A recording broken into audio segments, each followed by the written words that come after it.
রনি ভাই আসলে বেশি না হবে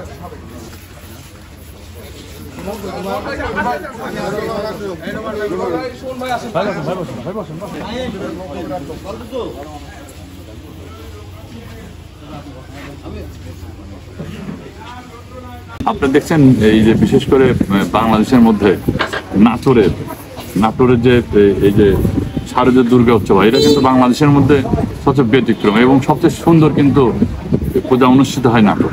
আপনারা দেখতে পাচ্ছেন যে বিগত দিনে যে এই যে উৎসব হয়েছে তার থেকে এইবার এবং গতবার এবং এইবার সবচেয়ে সুন্দর এবং প্রাণবন্তভাবে তাদের এই উৎসব তারা পালন করতে পারছে বলে আমি বিশ্বাস করি। আপনারা তাদের কাছ থেকে খোঁজখবর নিলে আপনারা বুঝতে পারবেন।